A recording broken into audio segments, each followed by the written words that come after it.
My name's John Neal, and I played football from 69 to 71 for Coach Olson. Which school? At that time, there was only one school. It's called Bend High. Then I coached at Mountain View for two tours, from 94 to 96, and 2001 to 2007.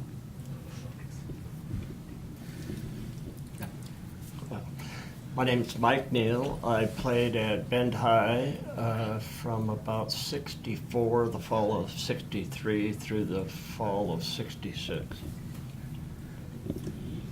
Jim Kroll, played at Bend 1954-55. Paul Valerga. I've coached at Mountain View from 1979 until the present, and coached in every varsity football game that the schools had. Clyde Powell. I coached at Mountain View from 1978 till 1993. Thank you. I'm Craig Walker. I graduated Ben High 74. I was 2 years behind John, so I played in the 72, 73, and 74 seasons for Coach Olson. And then I came back as a teacher in fall of 81. I was an assistant coach. Then I became the head coach in 88 and retired in 2011 and was an AD, 5 years during that time, and retired in 2014. Paul Smith, coached at Mountain View from the 1981 to the 2003 seasons. I'm Sean Corrigan. I played at Mountain View High School from 1978 through 80, and then came back and coached in 1985. Had a couple different stints, and I think spent a total of 15 years working as assistant football coach at Mountain View. Don Hoynes. I started teaching and coaching in 1966 at Bend High. I'd never coached football in my life. I didn't know anything about coaching football. But there was a guy named Chuck Hudson who taught me everything. And I really fooled the kids. They thought I knew something about football. And so that was my total coaching that 1 year, because I did such a good job, they went undefeated for the whole season. So real quick, let's jump back to Bill. Bill Smith. I think I come to Bend in '67, coached with Gary Olson for several years football, and then stayed and taught, coached other things for a number of years. And had the good pleasure to coach a lot of the people in this room, which is always fun. Gary Olson. I coached with Cliff Allen from 1965 till 1967. 68, Cliff went to Park Rose. Don Brown said, "You're going to be the football coach." I became the head coach at age 25 and retired at about age 33 in 1975. Pat Corish, played football at Bend High, 65, 66, and 67. And I'm Kit Corish. I played football for Bend High in 64 to 60, fall of 66. And that was when Gary first came to town, and I thought he was just older than the hills. Yeah. He was like Yeah. 3 years older than You hadn't met Jimmy yet, huh? Great, thank you all for coming and participating in our first little group oral history. So one of the things that people want to know about are the football fields themselves. If we could just really briefly, and I think maybe this is going to be Jim's bit, was Troy Field used for football? And then where was Bruin Field? Well, I thought that Troy Field was never used for football because in the grade school league started, I thought, in either 46 or 47. Allen, Kenwood, St. Francis, and the 8th grade at Bend High School. But the other day, a person who's trying to get Troy Field into the National Register sent a clipping from the bulletin, I think it was 1937, a big game between Kenwood and St. Francis, in which some of you remember Ray LeBlanc was one of the big stars. So there were football games at Troy back in the 30s, and for all I know, maybe Ben High played some stuff. I don't think so. Bruin Field, of course, is where roughly the former Bob Thomas Chevrolet dealership is, and part of Weimart and that whole area out there. Very big stadium for the time. And that was used, of course, until Bend High moved out to its present location. But the stadium was quite large, and as some of you know, the Brooklyn Dodgers came here in 1946. And I used to win a lot of bets on that because I'd tell people that I saw the Brooklyn Dodgers play here in August, and they would say, nah, wait a minute. They're maybe getting ready for a series against the Reds or something, but they're not playing football out here. Well, in fact, the Brooklyn Dodgers pro football team trained here all that summer and played 2 exhibition games out at Bruin Field. So it was quite a place, quite a place. Can anyone tell me who Punk Hunnell was? Well, I mean, Gary would know him too. I think that would start with you because he was one of our biggest boosters at Ben High. But Yeah, Punk was quite a man. He very active in the Shriners and Masonic Lodge. He organized the drill team, got them ready to got the bus, took them to the Shrine game every year in Portland. Always had to go to Captain Yobi's. Always had to listen to Punk talk about that. That must have been his favorite restaurant. But Punk attended most of the games. At that time, of course, was retired. He had sold, I believe, cars, maybe for Eddie Williamson. And he was very active in the American Legion baseball. I'm sure he probably got me my Legion coaching job in about 1966. And that was a lot of fun, too, working with Punk. And so naming the stadium was because he was a booster. yeah, the naming of the stadium happened when I was in college, and it was always known as Bruin Field when we played there. And then when I came back, it was Punk Hunnell Stadium, and I know that because, I mean, the guy was at every practice, it seemed like, and was always there. Of course, the Hunnell family were homesteaders here, and Ford, his brother, was like my principal at Allen School. And so, but Punk was one of those guys that you saw all the time, and he was a good guy, and he if there was a Reuter bus to be had for basketball or what have you to go to Portland, somehow that was financed through him. Excellent. So then similar question, Jack Harris from Mountain View. Probably, I know the Mountain View guys that are in here would all agree he was probably the best principal you could work for. Yeah. Was he the first principal Yes. at Mountain View? Yeah, he was actually the principal before the school even opened because they were on a split shift. I mean, all the kids went to Bend High School, so there was half Mountain View kids and half Bend kids. I think the Mountain View kids went to school in the afternoon, if I remember right. Yeah. In the Bend. 12 to 6? Yeah. 1 to 6. Was it 12? Well, yeah, it was 1 to 6. split, If you were yeah. playing a sport, you showed up at 11. Before they had built the building. Yeah, And there's one group of kids that have, like my brother, yeah. has a Ben High Letterman's jacket with a Mountain View diploma. Was that a whole school year Yeah. Yeah. that happened? And I remember, I think one of the reasons it's named after Jack was, and Bill Smith can probably add to this because Bill probably knows more than I do because he was the acting athletic director, I think, at the time, was we were the overflow high school. And so there was no need, according to some people in the community, for a second field. And we weren't even supposed to have lights. We were not supposed to have a stadium.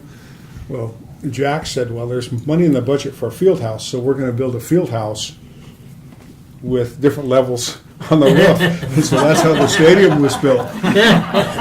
And Pretty much on the line. and then Lou Hendricks, who was the owner of the bowling alley at that time, he was the one who pushed to get the field and the lights up and get the field into playing shape.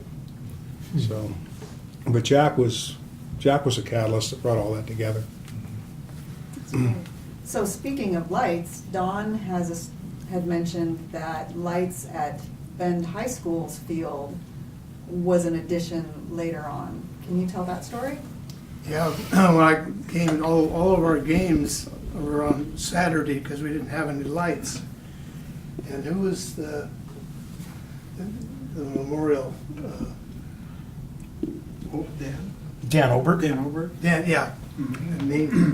Anyway, Dan Oberg, he was, a really top football player, highly recruited all over. And make a long story short, he got killed in a car accident. And LeGrand Weaver, who was one of the coaches at the time, decided that he was going to get this thing going to put lights on the football field. Well, everybody that knows LeGrand knows that he gets things done. And so what he did was he just took the yellow pages, tore those out of the phone book, and he made a phone call to everybody on the yellow pages. But he did spread the word out. I got a list, everybody else got a list, to call everybody in the yellow pages, and he eventually raised enough money to put lights on Bunkhannock Field. We had gone to the school board, and they said, well, lots of luck, you're welcome to try this, but it's been tried before. There's too many people that are businessmen downtown that like bring their wives and they like to sit in the sun on Saturday. And I said, well, there's a lot of these kids like to go watch Oregon State too, so we worked on that, and Don Brown, the principal, said, okay, he says, I'll get your classes covered. You guys each get a phone. And Bill and Don and LeGrand and Pete and Janice and probably 2 or 3 more, we started calling. And LeGrand's idea was that we'll put up this plaque, and anybody that gives $25 gets this engraved. And he had to, in the end, he had it all engraved, and everybody's name was on there that gave $100 and the ones that gave $25. And with all those, we had enough money to put the lights up. Then we had an electrician that said, well, I'll just go ahead and I'll bring my crew and we'll put them all up. But then he changed his mind, and so we're out there on the day we're gonna get the lights lifted, and we pretty much got the equipment there, but none of us had ever lifted a pole that high before. And around the corner came the PP&L guys. They brought their whole crew out, and we got the lights. And Jack Robinson did all the underground work, then community just really bailed in. But the funniest part of all of it was Gary Olson, when we bring the poles back from Portland. They had that one pole, how long was that, Gary? And That middle one? Oh, the one right behind the stadium. Yeah, and you were in the back. We had to do all the work there too, as far as the extra crew. And I don't know if you were driving that thing in the back or not, but it was great. And the other thing was Don Brown still, you had to know him, but he bitched and bellyached for months because he couldn't get in his office. All the coaches were in there on his phones. He could not get in his office. It was also community-wide, because I was in junior high then, and all of us were responsible as players to raise a certain amount of money, lighting Bruin Field. And so it trickled all the way down. LeGrand had it all the way down where the junior high coaches had their teams going to their parents and their parents' friends to raise the money and it, up to the field. It was pretty cool. Cool. Did we say what year that was? 1970. 70, I think, yeah. Yeah. It's on the deal that, well, 69 or so. when they did a bunch of That plaque with reconstruction. all the names on it is still Still there, but it was gone for a while because it was rotten. And I had to work to find it, and they had it somewhere buried. And then the district guys Dana Wilson and a couple other guys got together and they resanded it, redid it, brought out the natural redwood that it was, and it's been redone. Then a kid, one of my kids in my PE class wanted a Boy Scout project to do, so he got it back up and he worked on getting it in concrete and so on. It's not 100% like the original, but the main board and all the additions that were given later are all up there now. And it's kind of cool because you see some of those names and you go, you know, it's kind of neat to see some of the old Plagman insurance and Yeah. that kind of stuff. Well, while we're on community support, one of the other things that was mentioned was about Robertson Ford. And I think Don mentioned it about, Well, Gordy Robertson's probably the first guy that I met, because I got there early because I was coaching football, so a couple of weeks before school started. And I walked out there, and Gordy was out there talking to everybody, and everybody knew him except me. And I told him that I was going to be also the head wrestling coach. He says, hey, no problem. If you want to go to a clinic, you want to go here, you want to go there, I got cars.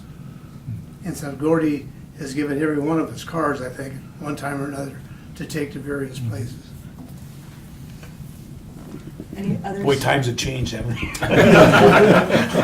Gordy, We still got. Gordy brought in pump, pass, and kick, which is drastically different than what you see on pro football playoff games now. That was a big deal for kids, and Gordy was huge in supporting that and giving trophies and helping you travel to the next level after you won here or if you won here. So, yeah, he was always a big backer. Anytime you needed something, you could call Gordy and things would work out. Well, we had Louis Dexter, who was in my class. He went all the way and kicked that Super Bowl, right? Which one was it? He won the national. National, but I don't know which Super Bowl it was in. Was it the first one or second one? I It don't had to know. be pretty close. Yeah. Yeah, he was good. Dexter. Any other community support stories come to mind? Well, I think one of the things that I've noticed is that when they talk about how Bend has changed, that's one of the things that I realized was quite different years ago, 30, 40, 50, 60 years ago. It was a smaller town, of course, so it was much more of a sense of community. And we all had to pitch together to get a project done. And that's much more difficult. We only had one high school at that time. Now we've got 3 high schools. I could almost have 4. The town is much larger and it's different, naturally. So it's still a community-oriented city, but I mean, it was a necessity in those days. And we had tremendous community support, you know, for years here. It's one of the things that's been altered a bit, and it's still good, but not quite like the old days. And it was amazing that community support went both ways. It went to both high schools. I remember you could walk downtown, and it was Bill Higlin at Penny's, or was it the gentleman that owned Robert's clothing store? Bob Olson.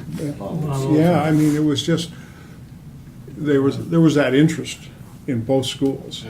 And, you know, Jim Prosser was another one at Coast to Coast. Yeah. Those were people who just went out of their way to make sure if things were right. You know, one of the things we forgot about too, kind of came about later, but it was when Dr. Carlson came to town. And, you know, JJ was our trainer because he'd been a trainer in college, but we didn't have trainers. And Dr. Carlson came to town. The next thing we know, we've got trainers, we've got doctors at our games. And there was a lot of community support. I mean, I don't know if that's the right word. A lot of support from Dr. Carlson and the group of physicians that he worked with to make sure that our athletes, our student athletes, were well taken care of and were treated, and their injuries were diagnosed and treated accordingly. Even before that, Rip Corrigan. That's right. Sean's dad Yeah, would literally ride the I sat next to Ride the team bus. rode the team bus with the Blue Goose. The Blue Goose. It's called the Blue Goose. Yeah. He would ride that, never complain, and be up afterwards, talk to you about the game. Just a phenomenal guy, football background, but he ended up being a doctor, which isn't bad. He always rode in the back of the bus. Yeah. Always rode in the back. That's I what always poker was game with was. him, because we'd always break, yeah. We always sat together. He was highly competitive though, because boy, Oh, he'd be pissed. jeez. He'd be pissed if something happened and didn't go right, Yeah. and he'd be cussing you, God damn, and that's the Walking doctor. How side. come he's Always had those big wing yeah, shoes. yeah. He was a big, intimidating man, Yeah. and I mean, great guy. But I mean, He's a good guy. yeah. So who did you love to play the most? Let's go around the room. Who did you love to play the most? Play Mhm. or, Against. Who did you love to play against? boy, I would have to say enjoyed playing against Pendleton, even though we didn't win. And my senior year, we had a great team, and I had a terrible second half. And Gary threatened to trade me. But I reminded him, we didn't have any trades in high school. It was, even as much as we hated playing in Pendleton, playing in the Roundup grounds where they had one of the world-class rodeos was, I mean, you just wanted to beat them, and thank God. There was nothing like having some of the locals that had a little too much firewater in them, giving you a warm welcome as you went by the chutes there, and from that old Yeah, stinky right. dressing room down there. And, Yep. Dressing Yeah. room. It was yeah, But it was always half the for size me, of this that's- room. Yeah, no. And it was all urinals around the wall. I know. No showers. Okay, so Pendleton. Yeah, I'd have to say Pendleton in our senior, junior years because of the fact that they were kind of at the top of the mountain for 20 years, a couple of decades. Don Rico was, at one time, the winningest coach in high school football in Oregon. They were kind of, you judged yourself on how well you played against them, and if you beat them. But the fun rivalries, of course, are Redmond Bend, and then later it's Mountain View Inner City and Bend. But when you beat Pendleton, you'd accomplish something that, teams for 2 decades ahead of you had.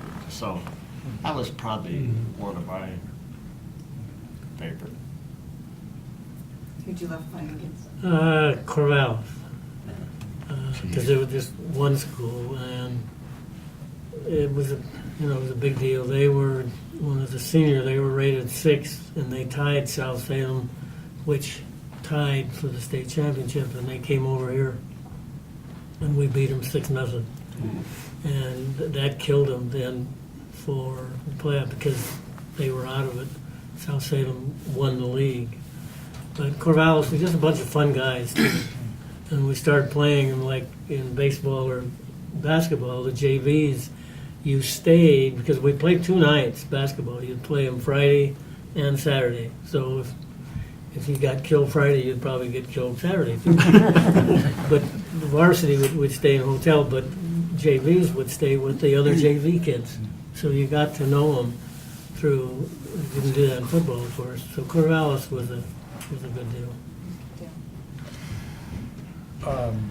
Just thinking, starting in '79, I just disliked Redmond so much. I wanted to beat Redmond every year. They were jerks. Their coaches were jerks. It seemed like, to me, everybody was a jerk. So I'd say Redmond. How'd you like Redmond? Yeah. Did you have a soft spot in your heart? I still kind of feel like. You'd have been great in band in the 50s. I mean, I honored the Civil War thing, but Redmond. I'd have to say Pendleton too, because when we first started, Pendleton was the measuring stick in this conference. And Requa, still to this day, I think he's probably made better adjustments during the course of a game than anybody I ever coached against. And I also got to know him in the Shrine game because we coached together. And I found out he was really an interesting man. Intelligent. And once we beat him, his attitude he became a lot more cordial. All of a sudden, he looked upon you as an equal once you beat him, didn't he? I mean, Wasn't very often for one. pardon? More respect. Yeah. Yeah. I mean, he actually made sure we had one of the better locker rooms. When you're Locker room? Yeah, we actually had a locker room all to ourselves one year. We didn't have to share the I remember showers. when I was a senior in high school, remember this? When we played at Pendleton and we had to shower with those son of a John bucks. told that story. You still that story too? The opposing team? Yes. They said there was something wrong with whatever, and so we were in the PE area, and they had their own team area, but they couldn't. I don't know if it was our showers or their, but we had to share them. And Mike Bridges was the quarterback, who ended up being my roommate when I was in college. But I remember all those guys are in the shower, and we're dejected because we played really well, and then the game just got away from us and we lost it. And we had to sit there and watch them shower, and they said there'll be no problems. And Rico was just sitting there, and he was watching and leaning against the door jam, and our coaches, we had Steve Gardner, who was about ready to start a riot, and we had to keep everybody, and they're all wearing their Bury the Buck shirts.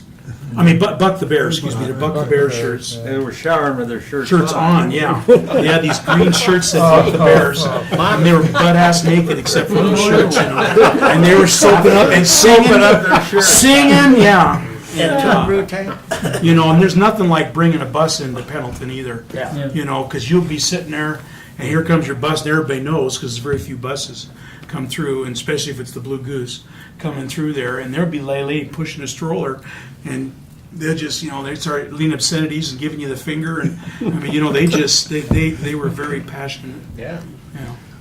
When she turns this off, I'm going to tell a funny Rico story. Okay, deal. Crook County. Just, it's the same thing. You drive into Crook County and there's people on the sidewalk flipping you off. I remember '84 when they won the state championship. And we had them the week before we played Bend High. And there had to be, I don't know how many thousand people at Mountain View, with Mountain View. And it was just another mob scene where, you turn around and, who are you, and what are you doing in our team area? And, just people on the track and yelling and screaming and they beat us. And then the thing that I remember from that though is after they won the state championship and they had the parade through Prineville, they invited our kids to go ride with them. Wow. Oh, yeah. I didn't know that. Yeah, it was. There's nothing like coming out of those chutes in Pendleton either. I mean, Crook County too, because that tunnel, that little walk through the tunnel, and then you come out there and just stuff popcorn and junk comes over the top of you. And whiskey As bottles. Clyde said too, after the game, on their side, you had to clean up, it took 15, 20 minutes to clean up all the whiskey bottles, Yeah. right? I had a custodian say most times two custodians could pick up the garbage cans. When Crook County played, you needed a front end loader.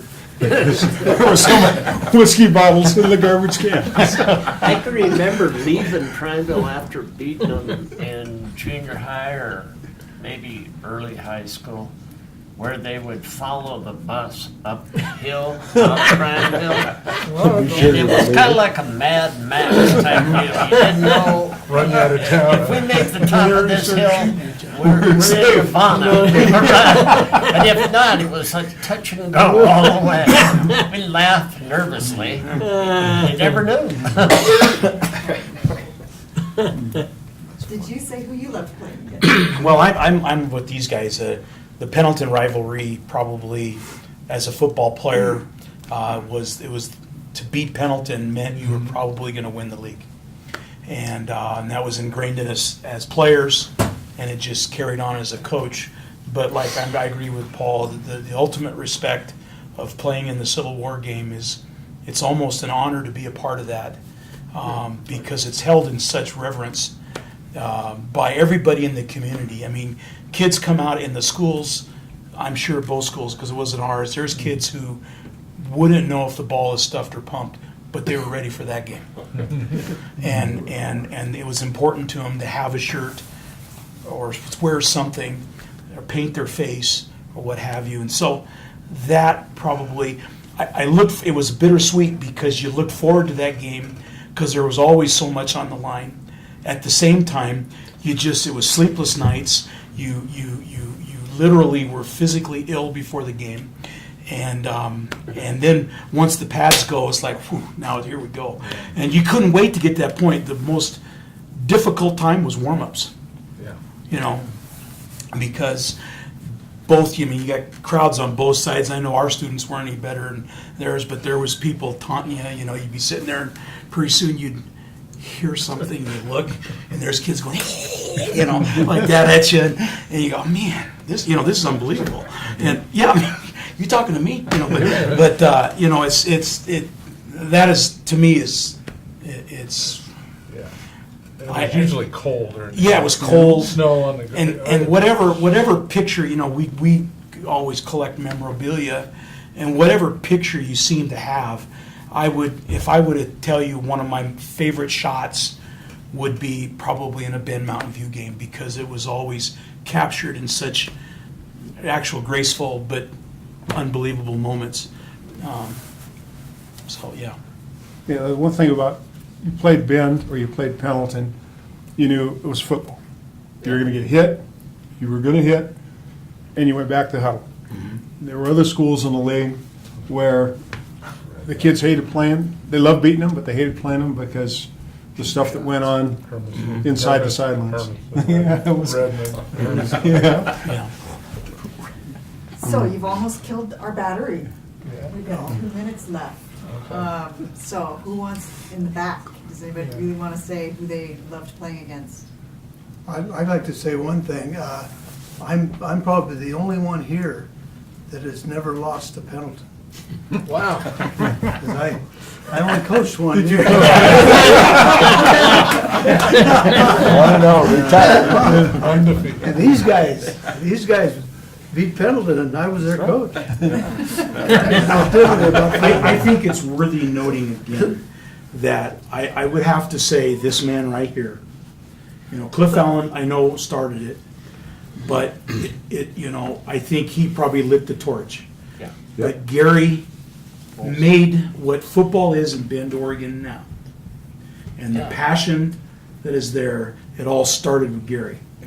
And I know that I owe a great deal of debt to him and his coaching staff. And like Peter's still one of my very good friends. But if it wasn't for him, the things that you're hearing about today from all these guys, whether as competitors or as brethren in just the coaching world in general, it wouldn't have happened in Bend without him. Yep, I agree with that. And how to treat players. Yes. And it's more than just football. You took care of them afterwards. Clyde The relationships. set the stage for us at Mountain View.